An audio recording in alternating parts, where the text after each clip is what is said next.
जय मसीह की, praise the Lord. प्रभु को हम धन्यवाद देते हैं कि बहुत सी जगहों पर कलीसिया शुरुआत हुई है और परमेश्वर को हम फिर से एक बार धन्यवाद देना चाहते हैं कि जो सेवकाएं उसने हमें दी इस ऑनलाइन जरिए से प्रभु के वचनों को फैलाने की, उससे हम कंटिन्यू रखेंगे। हम धन्यवाद देते हैं आपको जो इस वीडियो को देखते हो, लाइक और कमेंट्स करते हो। परमेश्वर आपको आशीष करे। हम विश्वास करते हैं कि आपका विश्वास का जीवन मजबूत हो रहा है। कई सारे फोन कॉल्स हमें आते हैं, लोगों की गवाही को हम सुनते हैं और इससे उत्तेजना मिलती है। हम धन्यवाद देते हैं परमेश्वर को कि प्रभु का वचन जैसे हमारे जीवन में कार्य करता है वैसे आपके भी जीवन में कार्य कर रहा है और प्रभु को उन सारी बातों के लिए हम आदर और महिमा देते हैं। एक छोटी सी प्रार्थना करेंगे और आज के वचनों में जाने से पहले पवित्र आत्मा से पूछेंगे कि पवित्र आत्मा हमारी मदद कर और जो वचन तूने आज हमारे लिए रखा है हमारी मदद कर ताकि उस वचनों को हम समझने पाए। पिता परमेश्वर, हम आपकी स्तुति करते हैं, आदर और महिमा आपको देते परमेश्वर, क्योंकि आपका वचन जिंदा और जीवित है। प्रभु, हमें मृत्यु से जीवन की ओर ले जाने वाला आपका पवित्र वचन है। प्रभु जी, हम धन्यवाद देते प्रभु आपके वचनों को जब हम सुनते हैं आप हमारी मदद करना। आदर और महिमा आपको और यीशु नासरी के नाम से पिता हम प्रार्थना मांगते हैं। Amen and amen. Praise the Lord. प्रभु की स्तुति हो। मेरे प्यारो, प्रभु का वचन इतना अद्भुत है और इतने कार्यरत परमेश्वर का वचन रहता है मेरे प्यारो कि उसकी हम किसी बातों से हम तुलना नहीं कर सकते। प्रभु का वचन जिंदा और जीवित है और इस सुबह के समय हम आपको बताना चाहते हैं कि परमेश्वर उसके वचन के द्वारा इस एक विशेष कार्य में लगा हुआ है कि वो आपके और मेरे जीवन को बदले। एक कंप्लीट ट्रांसफॉर्मेशन आपके और मेरे जीवन में लाना चाहता है। परमेश्वर ने हमें अंधकार से उजाले की ओर लेकर गया।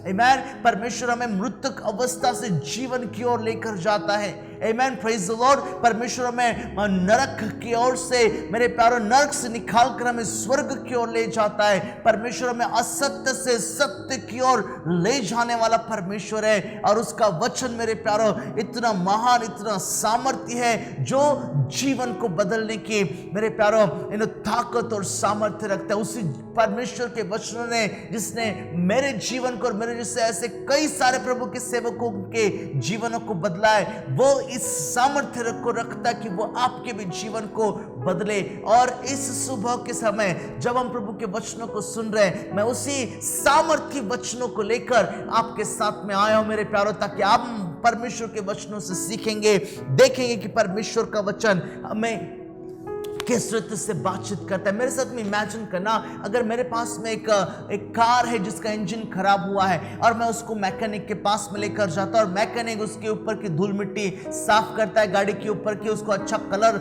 और पेंटिंग लगाता है और सब कुछ एकदम नई की जैसी कार बनाता है और मुझे कहता है कि चलो आपकी कार ठीक हो गई है। आप मुझे बताओ, क्या मैं उस कार को चला पाएगा? नहीं, बिल्कुल नहीं, मैं उसको नहीं चला पाएगा। क्यों? क्योंकि उसकी खराबी जो थी वो इंजन में थी। राइट, उसकी कार बाहर से कितनी भी धूल मिट्टी रहने दो, पर जो अंदर से उसको खराब हुआ था उसको रिपेयर करने की जरूरत थी। और एग्जैक्टली यही बात आपके और मेरे जीवन के साथ में परमेश्वर ने किया। मेरा बाहरी स्वरूप जो है परमेश्वर ने नहीं बदला, मैं जैसा का वैसा हूं, पर मेरे प्यारो परमेश्वर ने अगर कुछ बदला है, उसके पवित्र वचन ने अगर कुछ बदला है तो मेरे जीवन को, मेरे अंतःकरण को बदला है।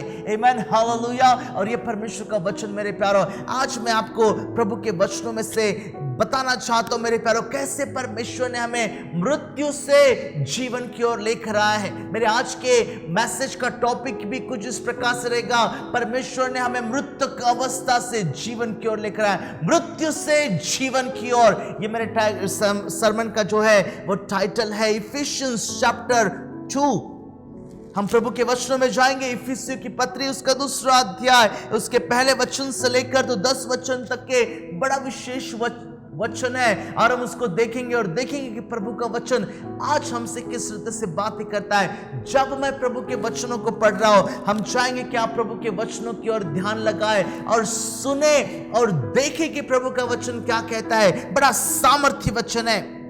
उसने तुम्हें भी जिलाया जो अपने अपराधों और पापों के कारण मरे हुए थे, जिनमें तुम पहले इस संसार की रीति पर और आकाश के अधिकारी के हाकिम अर्थात उस आत्मा के अनुसार चलते थे जो अब भी आज्ञा न मानने वालों में कार्यरत है। इसमें हम भी सब के सब पहले अपने शरीर की अभिलाषाओं में दिन बिताते थे और शरीर की शरीर और मन की इच्छाएं पूरी करते थे और अन्य लोगों के समान स्वभाव ही से क्रोध की संतान थे। मैं आगे के वचनों को थोड़े समय बाद पढ़ूं, पर मेरे प्यारो ये वचन क्या बताता है पता है आपको? हम हमारे अपराधों, हमारे पापों के कारण, हमारे गुनाहों के कारण हम मृतक अवस्था में चले गए थे। राइट मेरे प्यारो, संसार ने हमें पापों में हम मरे हुए थे, शैतान की आत्मा के द्वारा हम चलाए गए थे। जैसे वचनों में लिखा है कि शैतान ने हमारे आंखों के ऊपर पट्टी बांध ली थी और हमको सत्य और असत्य क्या उसका पता ही नहीं था, और जैसे शैतान हमें चलाता था वैसे हम चलते थे। हम मेरे प्यारो आज्ञा न मानने वाले होते, शरीर की लालसाओं में जीवन जीते थे, शरीर और मन की इच्छाओं को पूरी करने वाले लोग थे, और स्वभाव ही से हम क्रोध की संतान थे। मेरे प्यारे, एक छोटे से बच्चे को बताना नहीं पड़ता कि तुझे झूठ बोलना नहीं है। मेरे प्यारे, वो ऑटोमेटिकली बोल देता है। अपने आप को बचाने के लिए वो झूठ का सहारा ले लेता है, अपने आप को मेरे प्यारे ताकतवर बताने के लिए वो क्रोध कर लेता है। और उस सारे जो स्वभाव है, हम स्वभाव ही से मृतक अवस्था में पहुंचे थे। मेरे प्यारो, हम ऐसे लोग बन गए थे जैसे हम जीते जागते मुर्दा जो है वो चलता है, इस प्रकार की हमारी अवस्था हुई थी। क्यों? क्योंकि हम हमारे अपराधों में और पापों में जीवन जी रहे थे। हम जिंदा जरूर थे, पर ऐसे जीवित व्यक्ति हम बन गए थे जो मृतक अवस्था में चल रहा है। और ये हमारी परिस्थिति थी मेरे प्यारो, ये मेरी परिस्थिति थी। और परमेश्वर अपनी एक नई पहचान यहां पर हमको देता है कि किस प्रकार से परमेश्वर ने हमें जिंदा किया, किस प्रकार से परमेश्वर ने हमें उस मृतक अवस्था से जिंदा किया और एक नया जीवन, हमारे जीवन में एक नया जीवन उसने दिया। और हमें उसने उस उजाले की संतान को बनाया। उस उजाले की संतान हम कहलाने गए जब हम यीशु मसीह में आए। मेरे प्यारो, मृत्यु दो प्रकार की होती है, याद रखना इस बातों को। परमेश्वर का वचन यहाँ पर उस बातों को बताता है। मृत्यु दो प्रकार की होती है, एक मृत्यु है शारीरिक मृत्यु और दूसरी मृत्यु है आत्मिक मृत्यु। आप कितने भी जॉगिंग कर लो, कितने भी विटामिन के टैबलेट्स खाओ, कितने भी डॉक्टर्स को बदलो, कितने भी अपने आप को मेरे प्यारो अच्छी सेहत में रखने का कोशिश करो, जब तक कि मेरे प्यारो प्रभु यीशु मसीह नहीं आ जाता है। मेरे प्यारो, अगर प्रभु यीशु मसीह जल्दी आएगा तो हम उसके साथ में वैसे उठा लिए जाएंगे, पर अगर प्रभु यीशु मसीह आने के लिए समय है मेरे प्यारो, तो अगर हमारा मृत्यु का समय आ जाता है तो उसे कोई रोक नहीं सकता है। देखिए, मृत्यु जो है वो एक प्रकार से अटल है और वो सबको आती है। ऑलराइट, पर मेरे प्यारो बताना चाहता हूं कि जो वचनों में बातें लिखी हुई है किस प्रकार से हमारे विश्वास को मजबूत करती है। एक बार की कहानी मुझे याद आती है। अलेक्जेंडर द ग्रेट दुनिया के उस एक योद्धा में से माना जाता है जिसने दुनिया के बहुतांश जगह के ऊपर अपना कब्जा करके रखा, अपने देश का चेहरा फैलाया था उसने, क्योंकि उसने उन सारे जगहों को कॉन्कर किया था या जीत लिया था। और एक बार की बात है, जिस प्रकार से इतिहास कहता है, उसकी बायोग्राफी लिखी जाती है, उसमें लिखा है इस प्रकार से कि जैसे वो एक नदी के सामने खड़ा था और कहने लगा था, मैं इतना सामर्थ्य बन गया हूं, मैं इतना बलाढ्य और ताकतवर बन गया हूं कि मुझे कोई हरा नहीं सकता। अगर परमेश्वर भी आए तो वो मुझे हरा नहीं सकता है, मैंने मृत्यु को भी जीत लूंगा मैं। और इस प्रकार की बातों को जो वो कह रहा था, थोड़े समय के बाद में पता चला कि उसको मच्छर ने काटा है और उसको मलेरिया हुआ। ठीक है, मलेरिया के चलते वो अपने बेड के ऊपर बहुत समय तक के सोया था और उस प्रकार से उसकी मृत्यु हो गई। एक छोटा सा मच्छर, ठीक है, एक छोटे से मच्छर ने, तब उस समय में मलेरिया की कोई दवाई नहीं थी, और जब उसको मच्छर काटा गया था तो उसको जो भी ट्रीटमेंट हुआ उसके ऊपर असरदार नहीं हुई और वो इस प्रकार से मर गया। मेरे प्यारे, मृत्यु अटल है। जो अपने आप को सोचता है कि मैं इस पृथ्वी पर हर समय के लिए रहूंगा, सो बताना चाहता हूं, प्रभु का वचन बताता है एक ही बार जीवन है, एक ही बार मृत्यु और उसके बाद में न्याय है। प्रभु का वचन इस बातों को बताता है। और दूसरी जो मृत्यु की बात मैं कह रहा था वो है आत्मिक मृत्यु। आत्मिक मृत्यु, हम आत्मिकता से परमेश्वर से दूर चले जाते हैं और वो हमारी आत्मिक मृत्यु मेरे प्यारो प्रभु का वचन यहाँ पर हमें बताता है। पौलुस उस एक अनुभव को, उस आत्मिक रीति से मृत्यु जब आप जाते हो, उस एक अनुभव को बताता है कि कैसे तुम अपने अपराधों में, अपने पापों में मृतक अवस्था में थे और फिर शरीर के गुलाम और शैतान के गुलाम और अपने शरीर की अभिलाषाओं के गुलाम और उन अपने अभिलाषाओं को पूरी करने के लिए तुम गुलामी में अपने जीवन को बिताते थे। और ये है आत्मिक मृत्यु। और इस आत्मिक मृत्यु के बारे में प्रभु का वचन इस इफिसियों की किताब के पहले 2 अध्याय उसके पहले 3 वचनों में लिखा है मेरे प्यारो। साइंटिस्ट इन दिनों में कई सारी प्रगति उन्होंने किया है और वो बताते इस प्रकार से कि एक व्यक्ति की मृत्यु तभी घोषित हम कर सकते हैं जब उसका जो ब्रेन है वो काम करना संपूर्णता से बंद कर ले। ठीक है, साइंस इस प्रकार की प्रगति कर चुका है और बताते हैं फोरेंसिक साइंस कि एक व्यक्ति तब कंप्लीटली मृतक घोषित किया जाता है जब उसका ब्रेन काम करना, फंक्शन करना संपूर्णता से बंद करे। और यही बात मेरे प्यारो हमारे आत्मिक जीवन से कहीं ना कहीं जुड़ी हुई है। हम जिंदा तो जरूर हैं, ठीक है, हमारे शरीर में हम जिंदा है, हम देख सकते हैं, हम छू सकते हैं, हम बात कर सकते हैं, हम सुन पाते हैं, हम देख पाते हैं और सारी बातें हम बड़े परफेक्टली कर रहे हैं। पर जो हमारा माइंड है, जो मन हमारा मेरे प्यारो काम करना, फंक्शन करना बंद कर दिया है। बुराई को हम बड़े ही आसान रीति से देखते हैं। बुराई जब होती है, पाप जब होते हैं, हम सोचते कि हम गलत कर रहे हैं, हम गालियां देते हैं, हम सोचते कि एक नया ट्रेंड चल रहा है। हम मेरे प्यारो देखते कि लोग एक दूसरे के ऊपर अत्याचार करते और सोचते कि हम जो कर रहे हैं हम सही कर रहे हैं। लोग झूठ का सहारा लेते हैं अपने आप को आगे बढ़ाने के लिए और सोचते कि यार यही तरीके का इस्तेमाल अगर हम करते हैं तभी हम आगे बढ़ पाते हैं। लोग बुराइयों को करते हैं और उनको पता ही नहीं चलता कि वो अपने जीवन में पाप और अपराधों को कर रहे हैं। क्यों इस प्रकार से? क्योंकि आत्मिकता से मृतक अवस्था में वो पाए जाते हैं। प्रभु का वचन यहां पर एक विशेष बातों को बताता है। हम विश्वासियों ने इस बात का विशेष ख्याल रखने की जरूरत है कि मैं अपने आत्मिक जीवन को हर समय जिंदा और जीवित रखूं उसके वचनों के द्वारा। प्रभु का वचन यहां पर आत्मिक मृत्यु की भी बात करता है। किस प्रकार से मेरे प्यारे, नीति वचन में एक छोटा वचन मुझे मिला और यहां पर एक वेश्या होती है और सब कुछ करने के बाद में मुंह पोंछ लेती है, बताती कि मैंने कुछ नहीं किया। वचनों को पढ़ेंगे हम, नीति वचन उसका 30 अध्याय उसका 20 वचन, Proverbs chapter 30 and verse 20 में इस प्रकार से प्रभु का वचन लिखा हुआ है। चैप्टर 30 and verse 20 में मैं आपके लिए उस वचन को पढ़ूं। अगुर के वचन है ये और लिखा है इस प्रकार से वर्स 20, व्यभिचारिणी की चाल भी ऐसी होती है, वह भोजन करके मुंह पोंछती और कहती है मैंने कोई अनर्थ का काम नहीं किया, मैंने कुछ नहीं किया, सब कुछ ठीक है। किस प्रकार से कहावत है हमारे हिंदी में कि 100 चूहे खाकर बिल्ली चली हज को। राइट, इस प्रकार से हम सारी गलतियों को कर लेते हैं और फिर हम अपने आप को बड़े ही पवित्र, अपने आप को बड़ी धर्मी बताते हुए हमारे जीवन को आगे बढ़ाने की कोशिश करते। मेरे प्यारो, सच बात यह है कि हम हमारे आत्मिक जीवन में मरे मृतक अवस्था में पाए गए थे, क्योंकि हमारा जो माइंड था, जो हमारा मन था, वो फंक्शन करना कंप्लीटली बंद किया था। और परमेश्वर का वचन यहां पर हमें बताता मेरे प्यारो किस प्रकार से हमें पाप और पवित्रता इसका हमको पहचान ही नहीं थी। हमें पहचान नहीं थी कि परमेश्वर कौन है और शैतान कौन है। हमें इस बातों की पहचान नहीं थी कि आत्मिक जीवन और अंधकार के जीवन में दो जीवन किस किस प्रकार से अलग अलग होते हैं। पौलुस यहां पर बताता है कि हमें संसार और इस संसार का अधिपति और पाप ने शरीर के अभिलाषाओं ने हमें संपूर्णता से अंधा करके रखा था। और ये हमारा जीवन मेरे प्यारो आत्मिक रीति से मृतक अवस्था में जो हम थे, परमेश्वर का वचन बताता है कि उसने हमें मृतकों में से जो हमारे अपराधों में मरे हुए थे जिलाया और प्रभु यीशु मसीह में हमें एक नई पहचान दी।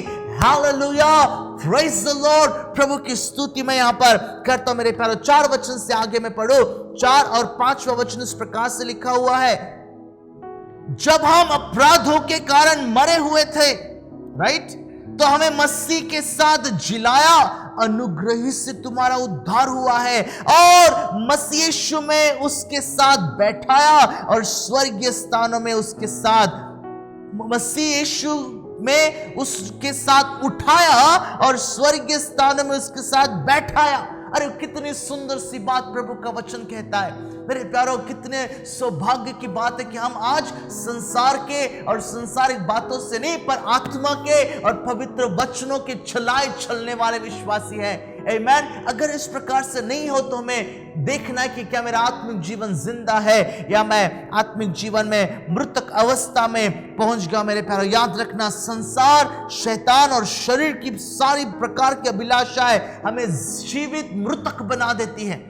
फिर से एक बार कहना चाहता हूं, याद रखना इस बातों को, संसार और शैतान और शरीर की सारी प्रकार की अभिलाषाएं आपको और मुझे जिंदा मृतक अवस्था में लेकर जाती है। राइट, शरीर की अवस्था मेरे प्यारो, संसार की बातें, संसार के अंधश्रद्धाओं की तो बहुत ही दुख लगता है कि आज के दिन भी लोगों की आंखों के ऊपर इस प्रकार की अंधश्रद्धाओं की, अंधविश्वासों की पट्टी बंधी हुई है कि लोग सच क्या है, गलत क्या है, झूठ क्या है, और मेरे प्यारो सच्चाई क्या है, जो सही बात कौन सी है, गलत बात कौन सी है, इन सारे बातों का फर्क ही नहीं जानते हैं। कानपुर की बात बताना चाहता हूं मेरे प्यारो, थोड़े समय पहले की बात है, इसी महीने की बात है। एक जगह के ऊपर कानपुर में एक जगह के ऊपर 6 साल की लड़की के साथ में मेरे प्यारो बलात्कार हुआ और उसके बाद में उसकी हत्या कर दी, और उसके बाद हत्या करने के बाद में उसके शरीर से उसका कलेजा निकाला गया। क्यों? सुनकर ही बहुत बुरा लगता है, पर क्यों पता है आपको? क्योंकि एक तांत्रिक बाबा ने किसी एक दंपत्ति को, पति पत्नी को कहा था कि तुम्हारे घर में गर्भ में अगर बच्चा होना है, तू गर्भवती होनी है तो हमें इस प्रकार के सारे पूजाओं को करना पड़ेगा, इस प्रकार के सारे विधियों को करना पड़ेगा, तभी जाकर तुझे किसी पुत्र या पुत्री प्राप्ति की संभावना है। मेरे प्यारो, एक छोटी सी नाबालिग बच्ची को मेरे प्यारो निर्मम उसकी हत्या हुई और उसके बाद में उसका कलेजा निकाला गया। जब मैं इस बातों को सुन रहा था और पढ़ रहा था मेरे प्यारो, बहुत ही दुख लगा। कैसे हमारा संसार, कैसे आज के पढ़े लिखे लोग मेरे प्यारो किस प्रकार के अंधश्रद्धाओं में अपने जीवन को जी रहे हैं। मेरे प्यारो, मृतक अवस्था में उन लोगों को क्या कोई जिंदा व्यक्ति इस प्रकार की बातों को करता है? मेरे प्यारो, एक जिंदा लड़की, 6 साल की लड़की को निर्मम बलात्कार के बाद में, हत्या के बाद में उसका कलेजा उसके शरीर से निकालना और उसके साथ में उसके तांत्रिक मांत्रिक आता है और उसके साथ उसकी पूजा होती है। मेरे प्यारो, गलत बात, ये बहुत ही गलत बात इन दिनों में आप संसार में होते हुए देख रहे हो। और ये क्यों हो रहा है इस प्रकार से, पता है आपको? क्योंकि लोग आत्मिक रीति से अंध विश्वासों में जीवन जी रहे, आत्मिक रीति के मृतक अवस्था में लोग पहुंच गए मेरे प्यारो। और परमेश्वर का वचन यहां पर बताता है हमें अंधकार से उजाले की ओर आने की जरूरत है। प्रभु का वचन बताता है हमारे दुनिया और देश को, और मेरे प्यारो हर एक कस्बे को, हर एक गांव में अंधकार में जो लोग फंसे हुए थे उनको जीवन की ओर ले आने की बात प्रभु का वचन कहता है। और उजाला क्या है? प्रभु का वचन। उजाला कौन है? प्रभु यीशु मसीह। सत्य कौन है? प्रभु यीशु मसीह। जीवन कौन है? प्रभु यीशु मसीह। मार्ग कौन है? प्रभु यीशु मसीह। पापों से क्षमा कौन दे सकता है? प्रभु यीशु मसीह। मेरे प्यारो, जो गर्भवती, जो बहुत साल से गर्भवती नहीं हो रही है और जिसको बच्चा नहीं हो रहा है, उसको बच्चा कौन दे सकता है? प्रभु यीशु मसीह। परिवार को एकता में कौन ले आ सकता है? प्रभु यीशु मसीह। मेरे प्यारो, आज हमें प्रभु यीशु मसीह के सबसे ज्यादा जरूरत है ताकि आज हमारा देश अंधकार से मुक्त हो जाए। Amen, hallelujah, praise the Lord। प्रभु का वचन मेरे प्यारो एक विशेष बात यहाँ पर बताने पर है, किस प्रकार से प्रभु यीशु मसीह हमें मृतकों से जिला सकते हैं, नया जीवन दे सकते हैं, नई आजादी दे सकते हैं। मेरे प्यारो, पापों से जो हम दबे हुए थे, हमें हमारे पापों से निकालकर मेरे प्यारो एक अनंत जीवन के हकदार या वारिस बना सकते हैं, ज्योति की संतान बना सकते हैं। Amen, hallelujah। मेरे प्यारो, प्रभु यीशु मसीह इस प्रकार से करता है। प्रभु का वचन यहां पर मुझे पता चलता है मेरे प्यारो, इफिशियंस चैप्टर 4 एंड वर्स 21 में लगे आदिस वचनों को मैं आपके लिए पढ़ना चाहता हूं, क्योंकि पौलुस इफिसियों के कलीसिया को जो वो बात बताता है, इस बातों को बताता है कि कैसे मसीह में हम एक नया जीवन प्राप्त किए हुए लोग हैं। आमेन, हालेलुया। मसीह में हम एक नए जीवन प्राप्त किए हुए लोग हैं। पौलुस यहां पर उस कलीसिया को बताता है। 21 वचन से मैं आपके लिए आगे पढ़ना चाहता हूं, बड़ा सुंदर सा वचन मुझे यहां पर पता चलता है। वरन तुमने सचमुच उसी की सुननी है और जैसे यीशु में सत्य है उसी में सिखाए भी गए कि तुम पिछले चाल चलन के पुराने मनुष्यत्व को जो भरमाने वाली अभिलाषाओं के अनुसार भ्रष्ट होता जाता है उतार डालो और अपने मन के आत्मिक स्वभाव में नए बनते जाओ और नए मनुष्यत्व को पहन लो जो परमेश्वर के अनुरूप सत्य की धार्मिकता और पवित्रता में सृजा गया है। मेरे प्यारो, एक नया जीवन पहनने की बात यहां पर हो रही है। मसीह यीशु में आने के बाद में मेरे प्यारो, आपका बाहरी जीवन नहीं, आपका अंदरूनी जीवन बदलता है। इस बातों को लेकर पौलुस यहां पर बताता है कि प्रभु यीशु मसीह क्या चाहते हैं हमसे। प्रभु यीशु मसीह का एक ही मकसद है कि हम अंधकार से निकलकर उजाले की ओर आए। हम मेरे प्यारो मृतक अवस्था से निकलकर जीवन की ओर आए। हम मेरे प्यारो अंधकार से निकलकर, अंधविश्वासों से निकलकर उस एक बातों की सच्चाई के साथ में जाने जो सच है। हालेलुया। परमेश्वर का वचन यहाँ पर मेरे प्यारो हमें मदद करता है बताने के लिए। बड़ी महत्वपूर्ण बात प्रभु का वचन मेरे प्यारो बताता है कि कैसे मसीह ने हमें नए जीवन की ओर ले जा सकता है। Hallelujah, amen, praise the Lord. एक बड़ा विशेष प्रश्न मुझे यहां पर आता है कि क्यों मसीह ने हमें नया जीवन दिया। मैं उन विश्वासियों से बात करना चाहता हूं मेरे प्यारो, राइट, बताना चाहता हूं कि इस प्रश्न को आप अपने आप को पूछो, क्यों मसीह ने आपको नया जीवन दिया, क्यों आपका उद्धार हुआ है, क्यों आप कलीसिया के भाग हो, क्यों पवित्र वचन को आप पढ़ते हो, क्यों आप प्रार्थना में समय बिताते हो। एक बड़े विशेष उद्देश्य आपका और मेरा इस पृथ्वी के ऊपर है, इसलिए परमेश्वर ने एक नया जीवन आपको दिया है। आमेन, हालेलुया। क्यों मसीह ने एक नया जीवन दिया है। अगर आप इफिसियों की पत्री के 2 अध्याय और उसके 10 वचन में जाओ तो यहां पर आपके जीवन का और मेरे जीवन का उद्देश्य क्लियर कट लिखा हुआ है। देखो तो वचनों में क्या लिखा है, क्योंकि हम उसके बनाए हुए हैं और मसीह यीशु में उन भले कामों के लिए सृजे गए जिन्हें परमेश्वर ने पहले से हमारे करने के लिए तैयार किया है। आमेन, हालेलुया। अगर आपका बपतिस्मा हुआ है मेरे प्यारो, तो परमेश्वर ने आपको बपतिस्मा इसलिए दिया है ताकि आप अपना जीवन पवित्रता में बिताओ और उन लोगों के पास में जाओ और उन लोगों को बताओ कि यीशु मसीह परमेश्वर है। और मेरे प्यारो, आपके जीवन की गवाही को लोगों को बताओ और बताओ कि कैसे परमेश्वर ने आपके जीवन को बदला। परमेश्वर ने आपको मेरे प्यारो मृतक अवस्था से जीवित अवस्था में इसलिए लेकर आए ताकि उस जीवित परमेश्वर के बारे में आप लोगों को अपनी गवाही के द्वारा बताओ कि वो जिंदा परमेश्वर है। हालेलुया। मेरे प्यारो, प्रभु ने आपको जीवन दिया, मुझे उद्धार दिया है, आपको उद्धार दिया है। उसके पीछे एक विशेष मकसद है मेरे प्यारो। क्यों परमेश्वर आपको अंधकार से और मृतक अवस्था से जीवन की ओर लेकर आता है ताकि उस भले कामों को आपके जीवन के द्वारा मेरे प्यारो करो। याद रखना इस बातों को मेरे प्यारो, एक व्यक्ति तभी जिंदा और जीवित माना जाता है जब वो देख सकता है, जब वो सांस ले सकता है, जब वो बातें कर सकता है, जब वो सुन सकता है मेरे प्यारो, जब वो विचार कर सकता है, जब मेरे प्यारो वो कार्य कर सकता है। और वही व्यक्ति एक जिंदा और जीवित व्यक्ति है। मैं आपसे पूछना चाहता हूं, क्या आप जिंदा व्यक्ति हो? क्या मसीह यीशु में आप जिंदा व्यक्ति हो? क्या आपका आत्मिक जीवन जिंदा है? मेरे प्यारे, प्रभु का वचन यहां पर हमें प्रश्न पूछता है कि क्या मैं जिंदा हूं? क्या मैं सही में उसके आत्मा के चलाए चलने वाला व्यक्ति हूं? क्या सही में मेरे परिवार में प्रभु यीशु मसीह को पहला स्थान मैं देता हूं? क्या मेरे वैवाहिक जीवन में मैं मेरे पत्नी का और एक पत्नी अपने पत्नी का आदर उसी प्रकार से करती है जिससे इफिसियों की किताब में लिखा है कि मसीह ने कलीसिया के लिए क्या किया? क्या मेरे बच्चों को मैं मसीह यीशु की पहचान में बढ़ा रहा हूं या दुनियादारी की बातें मैं सबसे पहले उनको सिखाने की कोशिश करता हूं? मेरे प्यारे, प्रभु का वचन यहां पर हमारे जीवन के बदलने के बारे में बताता है कि क्यों आपका जीवन बदला गया, ताकि आप परमेश्वर के लिए गवाही ठहरने पाओ। हालेलुया, गवाही ठहरने पाओ। इसलिए मेरे प्यारो, परमेश्वर ने हमारे आत्मिक जीवन को, जो हम आत्मिकता में मृतक अवस्था में थे, जीवन की ओर लेकर आए। प्रभु का वचन मेरे प्यारो यहां पर हमें मदद करता है समझने के लिए। एक उद्धार जो प्राप्त किए व्यक्ति मेरे प्यारो, अगर आप यहां पर हो तो मैं परमेश्वर के वचनों से आखिरी बातों को बताना चाहता हूं। बड़े विशेष बात रहेगी पर ये, और इस वचनों को हम देखेंगे और देखेंगे कि क्या प्रमाण है क्या ऐसे सिम्टम्स है, क्या ऐसे मेरे प्यारो प्रमाण आप अपने आत्मिक जीवन को देखकर बता सकते हो कि आप एक जिंदा आत्मिक व्यक्ति हो?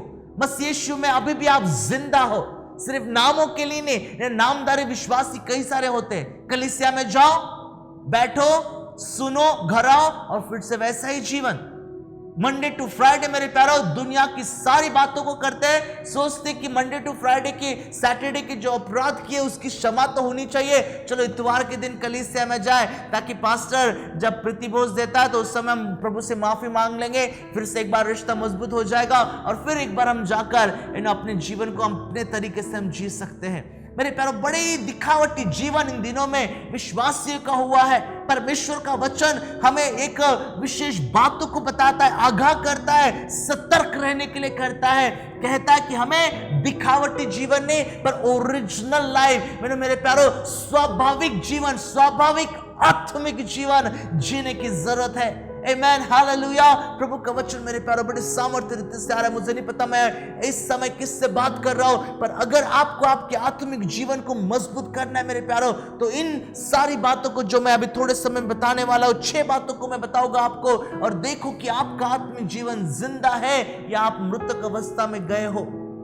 राइट, वचनों में मैं आपको ले जाना चाहता हूं। Ephesians chapter 4 and verse probably 25 to 32। अपने अपने घर में प्लीज पढ़ना उस वचन को। पर इसमें से जो 6 बातों को मैं आपको बताऊंगा ये बड़ी विशेष रहेगी, और मेरे प्यारे बताना चाहता हूं कि ये कुछ ऐसी बातें हैं जो आत्मिक जिंदा व्यक्ति आप हो इसके प्रमाण को बताती है। और उसमें पहली बात है, वह व्यक्ति झूठ नहीं बोलता।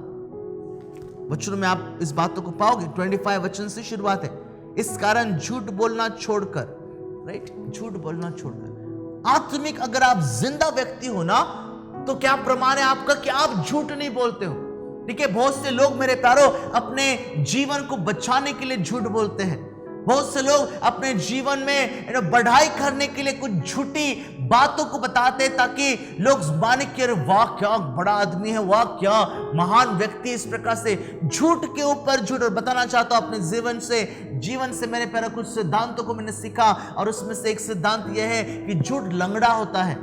ठीक है, एक झूठ जो होता है वो लंगड़ा होता है। एक झूठ को दूसरे झूठ की, तीसरे फिर चौथे झूठ की सहारे की जरूरत होती है। इसलिए याद रखना, झूठ लंगड़ा होता है मेरे प्यारो। अपने आप को हम बड़े महान दिखाने के लिए हम झूठ का सहारा लेते हैं, अपने आप को बचाने के लिए हम झूठ का सहारा लेते हैं, रिश्ते टूटने नहीं चाहिए इसलिए हम झूठ का सहारा लेते हैं, अपने बिजनेस को आगे बढ़ाने के लिए हम झूठ का सहारा लेते हैं।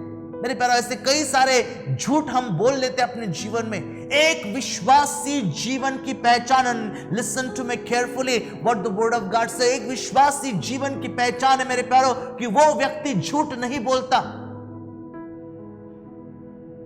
बिल्कुल झूठ नहीं बोलता हो।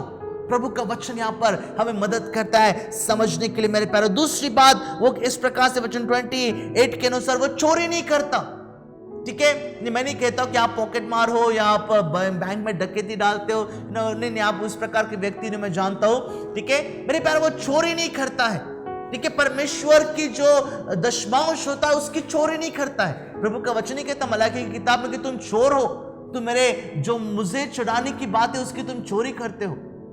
राइट, वो चोरी नहीं करता। याद रखना इस बात को मेरे प्यारो। मुझे नहीं पता कि आपको जब आपकी ये तो बड़ी पर्सनल बात है, पर मैं यहां से आपको इस बातों को आगाह करना चाहता हूं। जब आप तनख्वाह पाते हो, जब आप सैलरी या हॉनोरम आप पाते हो मेरे प्यारो, ठीक है, जब आप इस बातों को, जो पैसे आपके हाथ में आते महीने टू महीने, मेरे प्यारो कितने विश्वास योग्यता के साथ में आप अपना टाइप और आपकी ऑफरिंग अलग करके रखते हो ताकि प्रभु की नाम की महिमा हो। जिन सारी बातों को प्रभु ने आपको दिया है उसको मेरे प्यारों वापस उसको चढ़ाओ, वापस उसके भंडार में दो ताकि किसी बात की कमी ना होने पाए। कितने विश्वास योग्यता के साथ में मेरे प्यारों बहुत से लोगों के जीवन में पैसों की बरकत क्यों नहीं पता आपको? क्यों उनके पास के हाथ के पैसे रुकते नहीं है? क्यों उनके पैसे जो फिजूल खर्चे में चले जाते? क्यों? क्योंकि मेरे प्यारों वो विश्वास योग्यता के साथ में मेरे प्यारों नहीं रहते, चोरी करते हैं, चोरी करते हैं। याद रखना इस बातों को। एक आत्मिक व्यक्ति ही मेरे प्यारों परमेश्वर के पैसों की चोरी नहीं करता है। राइट, चोरी नहीं करता। पहली बात, झूठ नहीं बोलता, चोरी नहीं करता। तीसरी बात, मुंह गंदी बात अपने मुंह से नहीं निकालता। ठीक है, गंदी बात जो है मुंह से निकालता नहीं है। मेरे प्यारो कोई फैशन नहीं है, कोई मेरे प्यारो कोई बड़ा ये जो नहीं, हमारा एक कल्चर है, ये हमारा तो संस्कृति। हम इस प्रकार से बात नहीं करेंगे, रफ एंड टफ और गाली देकर बात नहीं करेंगे तो लोग हमको सोचेंगे कि हम एक भीगी बिल्ली है, हम एक कोई डेयरी रखने वाले व्यक्ति नहीं, इसलिए हम गालियों का और गंदी बातों का इस्तेमाल करते हैं, डबल मीनिंग की बातों का इस्तेमाल करते हैं। मेरे प्यारों, मैं आपको बताना चाहता हूं, परमेश्वर का वचन यहाँ पर बताता है, जो आत्मिक रीति से मजबूत व्यक्ति होता है ना, वो कभी भी मेरे प्यारों गंदी बात अपने जुबान से निकालता नहीं है। आत्मिक व्यक्ति की ये पहचान है। चौथी बात मेरे प्यारों, कड़वाहट नहीं रखता है। ठीक है, कड़वाहट ने रिश्तों में मजबूती रहती है, कड़वाहट नहीं रहती मेरे प्यारों। आगे में सामने में आ जाओ, बड़ी बड़ी मुस्कुराहट, बड़ा स्माइल उनके चेहरे के ऊपर, और पीठ पे जाकर उनके बारे में सारी गलत बातें मेरे प्यारों हम बोलते हैं। ये वाला जीवन नहीं मेरे प्यारों, जो है वो जीवन, सच्चाई के ऊपर का जीवन मेरे प्यारों, ऐसा जीवन परमेश्वर हमसे चाहता है। और प्रभु का वचन यहाँ पर बताता है कि एक आत्मिक जिंदा व्यक्ति का ये एक प्रमाण है कि वो कड़वाहट नहीं रखता मेरे प्यारों, ना ही प्रकोप, ना ही क्रोध, ना ही कलह, ना ही निंदा करता है, ना ही बैरभाव रखता है मेरे प्यारों। ये सारी बातें उसके अंदर में एक प्रकार का एक स्वभाव गुण बन जाता है कि वो सारी बातें उसके अंदर में न रहते हुए आत्मा के फल, प्रेम, आनंद, मेल, धीरज, विश्वास, कृपा, भलाई, नम्रता और संयम, ये सारे फल उसके जीवन के द्वारा दिखाई देते हैं। आमीन। आखिरी की बात मेरे प्यारों, वो क्षमा करने वाला व्यक्ति होता है। आत्मिक रीति से मजबूत अगर आप नहीं हो तो ये बात आपके लिए कठिन हो जाती है कि दूसरों को क्षमा करना, अपने परिवारों के लोगों को क्षमा करना, अपने पड़ोसियों को क्षमा करना, जिसने आपके विरुद्ध कुछ बातों को किया उसको क्षमा करना। अगर आप आत्मिक रीति से मजबूत व्यक्ति हो तो दूसरों को क्षमा करके उस बातों को भूल जाना, ये आपके लिए कठिनाई की बात नहीं रहेगी, क्योंकि प्रभु यीशु मसीह का ऐसा स्वभाव था मेरे प्यारों। उसने नहीं बोला कि उस जो नीचे का व्यक्ति था, जो सिपाही था, उसने मेरे हाथों में खिले ठोके, उसको मैं बाद में देख लूंगा जब मैं फिर से एक बार तीसरे दिन जिंदा हो जाता। नहीं, उस सलीब से ही मेरे प्यारों कहता है कि हे पिता, तू इन्हें क्षमा कर, क्योंकि ये क्या कर रहे इन्हें पता नहीं है। आमीन, हालेलुया। ये प्रभु यीशु मसीह का स्वभाव मेरे प्यारों। आत्मिक रीति से जिंदा व्यक्ति कुछ इस रीति से रहता है, ये उसका प्रमाण है कि वह आत्मिक रीति से जिंदा है। विश्वास करता हूं परमेश्वर के वचनों ने कहीं ना कहीं आपसे बातचीत किया है, और मेरे प्यारों, उस परमेश्वर की उपस्थिति जो अब तक हमारे साथ में थी, हम आगे भी उस उपस्थिति में जीने के लिए अपने आप को हम झुकाएंगे मेरे प्यारों उसके सामने, और जांचेंगे, टटोलेंगे अपने जीवन को और देखेंगे, प्रभु मेरा जीवन तू बदल दे प्रभु जी। आइए हम प्रार्थना करें और परमेश्वर को अपने जीवन को हम समर्पित करेंगे।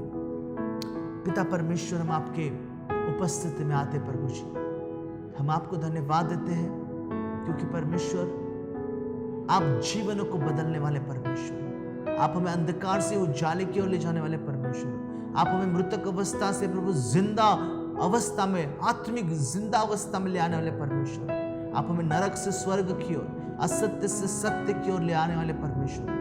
प्रभु आप ही में एक सामर्थ्य है प्रभु जी, जो किसी और बातों में, किसी और व्यक्ति में नहीं है प्रभु, और इसलिए हम आपके पवित्र वचनों के सामने झुकते हैं प्रभु जी। जितने भी भाई बहनों ने, परिवारों ने प्रभु आपके वचनों को सुना है, आप हमारी मदद करना कि हमारे आत्मिक जीवन को मजबूत करें प्रभु जी। और ऐसी कोई भी बात प्रभु जी, हमें ये पता है प्रभु जी कि ये दुनिया और दुनिया की बातें, संसार की बातें, संसार का जो प्रभु जी प्राइड है और सारी बातें यही रह जाएगी, पर हमें आपके उस सिंहासन के सामने जाकर हमें लेखा देना है कि हमारे जीवन का, हमारे समय का, हमें आपने जो पैसा दिया था उसका हमने कैसा इस्तेमाल किया। प्रभु आप हमारी मदद करना कि हम अपने आप को स्वर्ग की ओर जाने के लिए अपने आप को हम तैयार करें प्रभु। हमारे आत्मिक जीवन को जब हम इस पृथ्वी पर रहते हैं मजबूत करना परमेश्वर। और सारी बातों में पिताजी हम आपको आदर और महिमा देते हुए धन्यवाद के साथ में यीशु नासरी के नाम से हम प्रार्थना मांगते हैं। Amen and amen. Amen. Praise the Lord. प्रभु आपको आशीष करे। हम विश्वास करते हैं कि परमेश्वर का वचन जिसने हमसे बातें किया था, आपसे भी बातें किया है और हमारे जीवन को मेरे प्यारों आत्मिक मजबूती की ओर वो लेकर जा रहा है। आमेन। हालेलुया। प्रभु की हम स्तुति करते हैं। ये वचन आपको आशीषित हुआ आपके जीवन के लिए। आप प्लीज इस वीडियो को अपने और भी भाई बहनें और विश्वासी परिवारों में आप जरूर भेजना, ताकि ये वीडियो और ये मैसेज जो प्रभु की ओर से हमें मिला है लोगों के जीवन के लिए आशीष का कारण बनने पाए। और हम आपको धन्यवाद देते हैं कि आपने हमारे इस चैनल को सब्सक्राइब किया है मेरे प्यारों। और प्रभु आपको आशीष करे, अपने ही जीवन में प्रभु की महिमा करते हुए जीवन बिताओ, और प्रभु की शांति जो सारी बातों से परे मेरे प्यारों आपके जीवन में आपके परिवार में राज करते रहे। अगर आपके पास कोई प्रेयर रिक्वेस्ट हो तो आप हमें जरूर भेज सकते हो, और हम वादा करते कि हम आपसे आपके लिए उस परमेश्वर के पास में जरूर प्रार्थना करेंगे। प्रभु आप सबको आशीष करे। जय मसीह की।